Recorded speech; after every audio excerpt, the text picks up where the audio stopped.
Bien, merci Monsieur le Président, Madame la Ministre, chers collègues. Il y a un an, je disais à cette tribune que si la population comprenait parfaitement notre système budgétaire, il y aurait une révolution demain matin. À la lecture des documents budgétaires dont nous débattons ce jour, je maintiens ma position et j'entends approfondir la démonstration suivante. Par son budget, le gouvernement français pille son propre peuple et par son budget, le gouvernement français règne par le mensonge, la dissimulation et l'absence de vote démocratique. J'ai l'intention de marteler ces éléments parce qu'ils sont essentiels à la compréhension des événements, mais aussi parce qu'ils sont basés sur des faits incontestables, chiffrés, documentés, auxquels vous n'avez d'ailleurs jamais vraiment répondu. Certains nous accuseront de répéter les mêmes choses que l'année passée, alors je répondrai, comme le poète, que si on nous reproche les mêmes colères et les mêmes foutus thèmes, c'est parce qu'on fait de la politique populaire dans tous les sens du terme.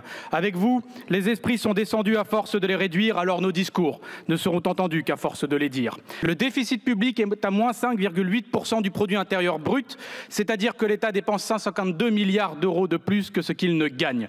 La dette publique, quant à elle, se creuse d'année en année, est elle ici établie à 3 305 milliards d'euros. Ce qui est fou, c'est que cela fait plus de 20 ans que tous les gouvernements qui se succèdent nous assènent comme des coups de matraque, que la priorité absolue est de désendetter la France, que la question de la dette est la justification de toutes vos politiques antisociales, de tous les renoncements, du dépouillement des services publics comme des Français, pour qu'au final, plus de 20 ans plus tard, on en soit toujours rendu au même point. En 2017, on récoltait 163 milliards d'euros de TVA. En 2019, on récoltait 179 milliards d'euros de TVA. En 2021, on récoltait 186 milliards d'euros de TVA pour arriver en 2024 à 212 milliards d'euros de TVA. Et on s'attend à 222 milliards d'euros de TVA en 2025. Et pourtant, les documents budgétaires qui nous indiquent aujourd'hui que l'État n'a engrangé seulement que 96,8 milliards d'euros d'issus de la TVA. Il manque donc dans les documents budgétaires de l'État la somme de 115 milliards d'euros de la TVA, soit les 2/3 du déficit public français de l'année 2024. Où est passé l'argent de la TVA? Et je conjure les Français honnêtes qui m'écoutent de comprendre un fait budgétaire, un fait mathématique. C'est que contrairement à ce qu'on leur répète à longueur de journée, contrairement à ce poison qu'on leur injecte en permanence dans les veines pour diviser et donc pour mieux régner dans ce pays, il n'y a qu'un assistanat et c'est celui des riches. Une dénonciation qui fait trembler les murs de l'Assemblée. David Guiraud, député courageux, dévoile sans filtre une réalité insoutenable. Notre pays est en faillite morale et financière. Un budget 2024 qui creuse les inégalités, une dette publique abyssale de 3 305 milliards d'euros. Et pourtant, chaque année, on nous serine le même discours, il faut se serrer la ceinture. Mais qui paie vraiment le prix de cette austérité? Le député fracasse les mythes. Alors que la TVA rapporte 212 milliards d'euros en 2024, l'État n'en comptabilise que 96,8 milliards dans ses documents officiels. 115 milliards manquant l'équivalent des 2 niveaux du déficit français. Où va cet argent? Pourquoi ce silence? Guiraud ne mâche pas ses mots, il n'y a qu'un seul assistanat, celui des riches. Un cri de colère, étayé par des chiffres incontestables, pour réveiller une France assommée par 20 ans de promesses trahies. Une vérité qui dérange, et qu'il faut entendre. Une vidéo à partager pour briser le mur du silence. Écoutez, partagez, réagissez.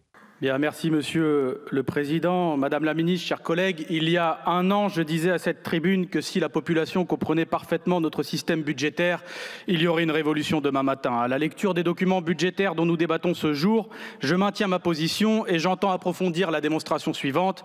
Par son budget, le gouvernement français pille son propre peuple et par son budget, le gouvernement français règne par le mensonge, la dissimulation et l'absence de vote démocratique. J'ai l'intention de marteler ces éléments parce qu'ils sont essentiels à la compréhension des événements, mais aussi parce qu'ils sont basés sur des faits incontestables, chiffrés, documentés, auxquels vous n'avez d'ailleurs jamais vraiment répondu. Certains nous accuseront de répéter les mêmes choses que l'année passée, alors je répondrai, comme le poète, que si on nous reproche les mêmes colères et les mêmes foutus thèmes, c'est parce qu'on fait de la politique populaire dans tous les sens du terme.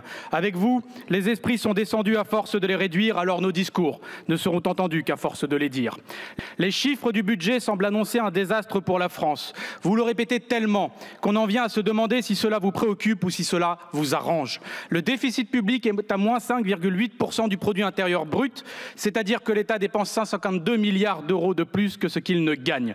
La dette publique, quant à elle, se creuse d'année en année, est elle ici établie à 3 305 milliards d'euros. Ce qui est fou, c'est que cela fait plus de 20 ans que tous les gouvernements qui se succèdent nous assènent comme des coups de matraque, que la priorité absolue est de désendetter la France, que la question de la dette est la justification de toutes vos politiques antisociales, de tous les renoncements, du dépouillement des services publics comme des Français pour qu'au final, plus de 20 ans plus tard, on en soit toujours rendu au même point. En pire, le niveau de stupidité économique et de médiocrité de ceux qui nous gouvernent fait peur, à tel point que je crois bien que c'est pour ce genre de politiciens qu'il y a marqué « ne pas boire » sur les bouteilles de shampoing.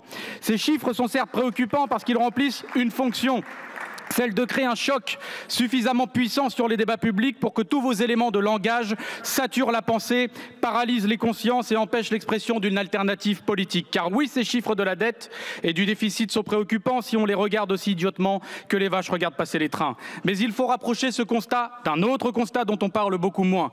Ce constat, c'est que les recettes fiscales nettes de l'État, c'est-à-dire l'argent qu'engrange l'État français, n'ont jamais été aussi élevées de notre histoire.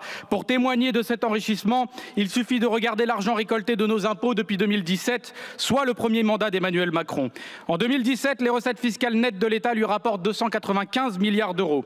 Après le Covid, les recettes fiscales nettes de l'État lui rapportent en 2021 la même somme, 295 milliards d'euros. Ensuite, les recettes de l'argent issu des impôts explosent. Elles passent à 323 milliards d'euros en 2022, puis 325 milliards d'euros en 2025. Ce qui n'est pas fini, c'est qu'il faut rajouter à ce montant un argent colossal qui nous est caché, qui n'apparaît plus dans les recettes fiscales nettes de l'État, l'argent de la TVA. Gardez votre salive, chers collègues, et puis si vous voulez gueulier, il fallait être plus, parce que là, on vous entend très peu. Cet argent est tellement caché que depuis 2024, l'État a adopté une nouvelle convention comptable concernant les niches fiscales du pays, qui lui permet de cacher plus de 12 milliards d'euros de dépenses fiscales qui reposent sur la TVA. Cette convention comptable a même été dénoncée par la Cour des comptes, car elle réduit le montant des dépenses fiscales de l'État en les faisant passer de 23 milliards d'euros à l'origine à seulement 11 milliards d'euros. Ces niches fiscales sont désormais disparues. Aussi introuvable qu'un macroniste ou un lepéniste lorsqu'il doit s'opposer au génocide à Gaza. La TVA, c'est l'impôt le plus dur et le plus injuste pour les Français, ceux des classes populaires et moyennes. Cet impôt a littéralement explosé depuis l'arrivée au pouvoir d'Emmanuel Macron, sous l'effet notamment de la hausse générale des prix qui a considérablement appauvri les Français. J'ai déjà eu l'occasion de l'expliquer, je vais le refaire, tant il s'agit d'un scandale d'État. Sous Emmanuel Macron, l'argent de la TVA a été détourné massivement du budget de l'État. Avant Emmanuel Macron, de 2013 à 2018 par exemple, l'argent de la TVA allait quasiment à 100% dans les poches de l'État français. Seule une toute partie allait vers la sécurité sociale dans des proportions faibles. L'argent transféré par l'État vers le budget de la Sécu ne représentait que 5 à 10% du produit total de la TVA. Pour donner une image, pour 100 milliards d'euros de TVA récoltés, 5 à 10 milliards d'euros partaient vers la Sécu. À partir de 2019, les transferts de TVA explosent. D'un coup, l'État se met à transférer 46 milliards d'euros d'argent de la TVA vers la sécurité sociale. De ce fait, 26% du produit de la TVA a migré d'un coup vers la Sécu. Et depuis cette date, les montants des transferts explosent. On passe à 53 milliards d'euros de TVA transférés à la Sécu en 2021, puis à 57 milliards d'euros transférés en 2022. Et pour l'année 2024, nous en sommes à 58 milliards d'euros de TVA transférés. La raison de ces transferts est tout aussi scandaleuse. Elle est révélée dès 2019 par la Cour des comptes qui évoque dans son rapport sur les recettes fiscales de l'État, je cite, « l'affectation aux administrations de sécurité sociale d'une nouvelle fraction importante de TVA, prenant principalement en charge le coût des baisses de cotisations sociales décidées en contrepartie de la suppression du crédit d'impôt pour la compétitivité et l'emploi. L'État français a donc fait porter à la sécurité sociale le poids d'une politique destinée aux grandes entreprises en la forçant à se priver de milliards d'euros à cause des exonérations de cotisations. Mais pour éviter l'implosion d'une sécu sociale privée de cotisations, le gouvernement a fait financer ses cadeaux aux entreprises avec l'argent de la TVA. L'argent issu de l'impôt le plus injuste est donc directement aspiré par l'État pour le redonner immédiatement au grand patronat. La conclusion est simple, elle est sans appel. Les gouvernements sous Emmanuel Macron nous imposent depuis plusieurs années une TVA sociale de 5 points de PIB tous les ans, sans débat, sans vote sur le sujet. Mais ce n'est pas tout. On a parlé ici d'une TVA sociale de 60 milliards d'euros, mais il ne manque pas 60 milliards d'euros de TVA, comme je l'ai dit, qui sont volatilisés. Il en manque presque le double en 2024. Il manque 115 milliards d'euros. Donc il y a encore plus de 50 milliards d'euros de TVA à retrouver, et on les a retrouvés dans ce texte. Il s'agit d'un transfert de 53 milliards d'euros de TVA aux collectivités locales en 2024, et ce pourquoi ? Pour là aussi compenser des cadeaux fiscaux faits, encore une fois, aux grands groupes avec la fin de la CVAE et pour compenser aussi la fin d'un impôt qui touchait certes en partie la classe moyenne, mais surtout les Français les plus riches. Cet impôt, c'était la taxe d'habitation. La conclusion est simple, elle est sans appel. Les gouvernements sous Emmanuel Macron nous imposent depuis plusieurs années non pas une TVA sociale, mais quelque part de TVA sociale pour un montant de plus de 110 milliards d'euros en 2024. Et il y a un enseignement d'une importance capitale, une leçon s'il fallait en retenir une, extrêmement importante dans ce que je dis qu'il faut retenir.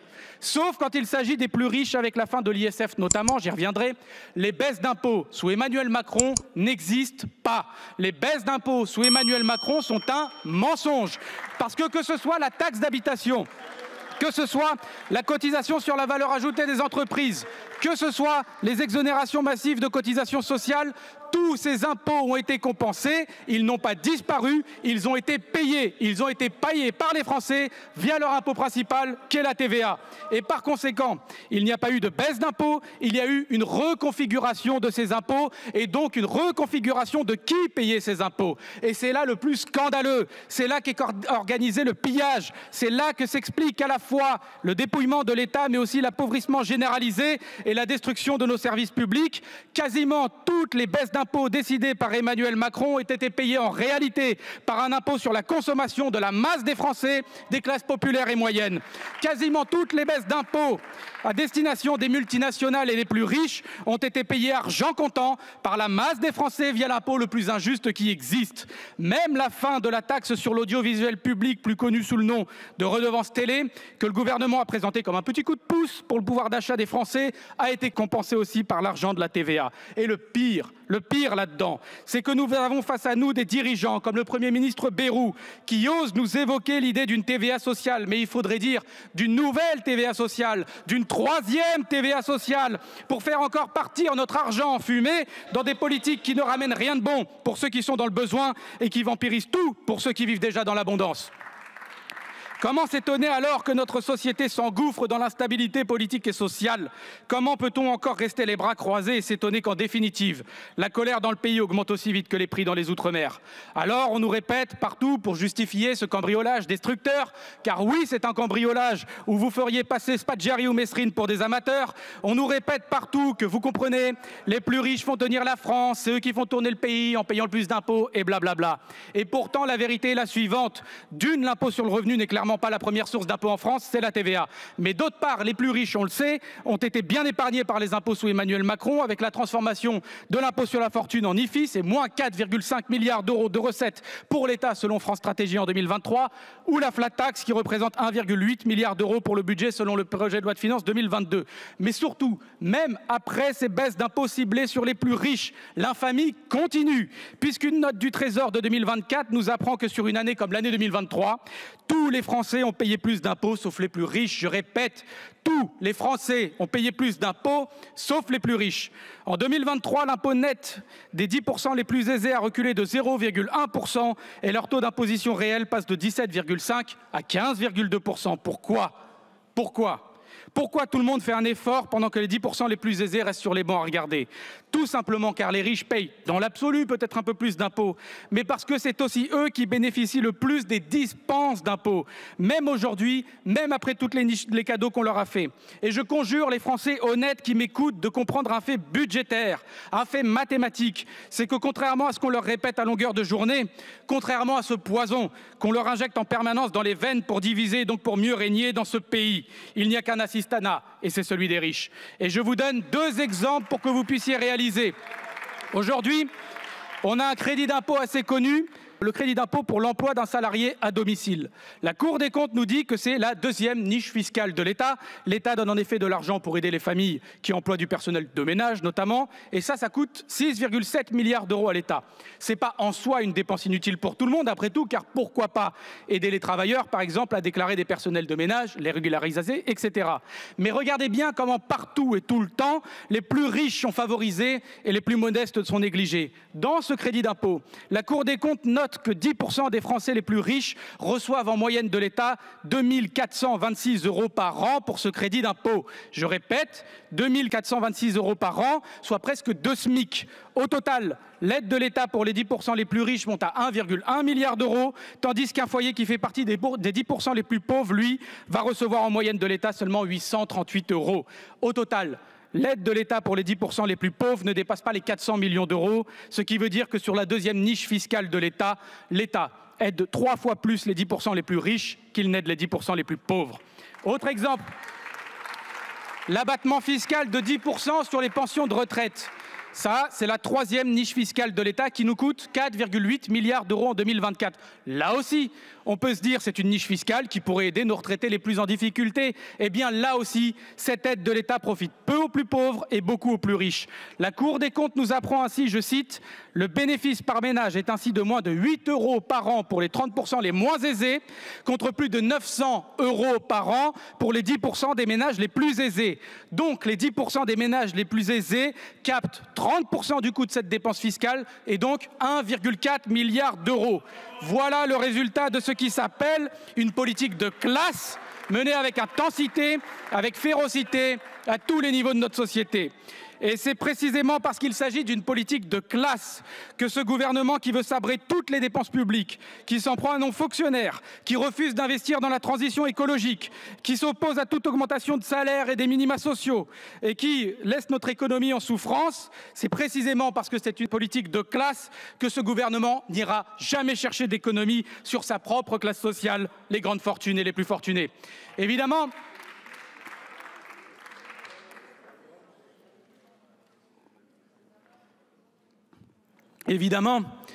ce discours budgétaire constitue aussi un plaidoyer pour l'unité de notre peuple. Car nous sommes bien conscients qu'à mesure que les richesses nationales sont aspirées par le pouvoir en place, à mesure qu'elles diminuent, à mesure que les services publics s'effondrent, à mesure que les frustrations s'accumulent dans les cœurs faute de moyens et que la rancœur grandit dans les foyers, le racisme vient jouer son rôle, celui de désigner des coupables à portée de main alors que le pouvoir est, lui, si lointain. Le racisme vient proposer à ceux qui ont l'impression que leur vie leur échappe, à ceux qui ont l'impression de disparaître, ce racisme vient leur proposer d'exister à nouveau, mais en écrasant les autres. Nous proposons, appuyés par les faits budgétaires que j'ai présentés, non pas de vivre sans colère, mais de la canaliser et de la rediriger là où elle doit être redirigée, vers l'État et vers ceux qui nous écrasent. Car bien sûr, il y a de la colère dans mes propos. Mais comment rester sage vu l'état de la France que l'on nous propose? Car quand bien même le gouffre entre les Français semble immense tellement il a été creusé, sans discontinuer par des responsables politiques et médiatiques aussi cyniques que besogneux, il y a bien une chose de commun entre tous les Français, ce sont les puissants qui nous harcèlent.